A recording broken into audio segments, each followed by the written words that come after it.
If there was a project that you could do as a family that would improve your health, both physically and mentally, and possibly financially, teach your children important principles such as work and responsibility, and help them feel a connection to your family and God's creations, help you build up your food storage and your family's ability to be self-reliant, would you feel it worth your time? Gardens have so many benefits that planting gardens are well worth the effort. Eating from your own garden has multiple health benefits. Gardening is great exercise for the whole family. Children who in past times were very active are becoming obese. 1/3 of the children in the United States is overweight or obese, and that number is rising. And that is according to the Health and Human Services 2008 Physical Activity Guidelines for Americans. According to an article published by the Mayo Clinic, one of the best strategies to reduce childhood obesity is to improve the eating and exercise habits of the whole family. Where past generations were physically active by necessity, we have to plan exercise into our lives. According to the Center for Disease Control and Prevention, those who choose gardening as their moderate intensity exercise are more likely to exercise 40 to 50 minutes longer than those who choose biking or walking. If we only garden to get in shape, it would be worth the effort, but there are many other benefits as well. Vegetables grown in a garden have significantly more vitamins and taste better than those at the store because you can pick them when they are ripe. On the Food and Nutrition Science website, we are told that the length of time fruits and veggies stay on the vine, ground, or tree contributes both to nutrient content and flavor. The longer foods are able to ripen naturally on the vine, the higher their nutrition content, and usually the richer the taste. Kids and adults that grow their own food are more likely to eat vegetables because they've invested themselves their time and effort, and they taste better.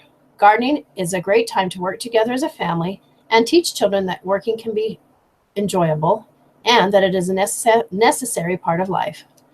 In a report published by the State of Michigan Extension Service, we learned that gardening can reduce stress and improve mental clarity and feeling of reward. In a study published by the Journal of Health Psychology, 30 allotment gardeners performed a stressful stoop task and were then randomly assigned 30 minutes of either outdoor gardening or indoor reading. Gardening and reading each led to decreases in cortisol during the recovery period, but decreases were significantly stronger in the gardening group. Positive mood was fully restored after gardening, but further deteriorated during the reading. These findings provide the first experimental evidence that gardening can promote relief from acute stress.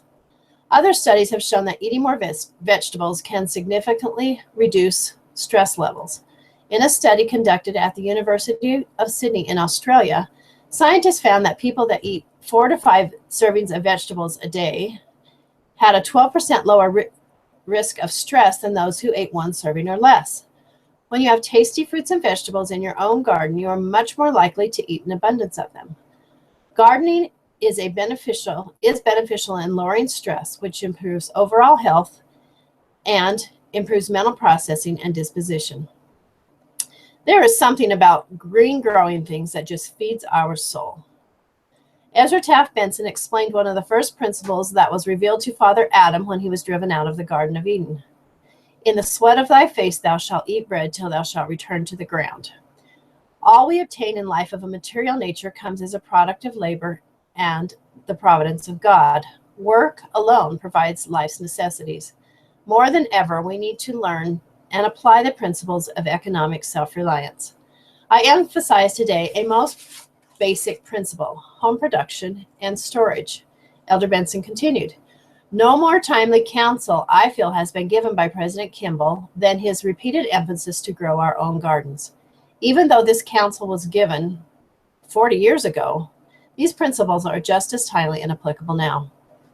Our children live in a time when self-reliance is not valued by the masses as it was in generations past. The Lord expects us to take care of our own and provide for ourselves to the degree that we are able. It can be difficult to teach children to work when society often rewards them for not producing. They need to feel the emotional rewards of learning to provide for themselves.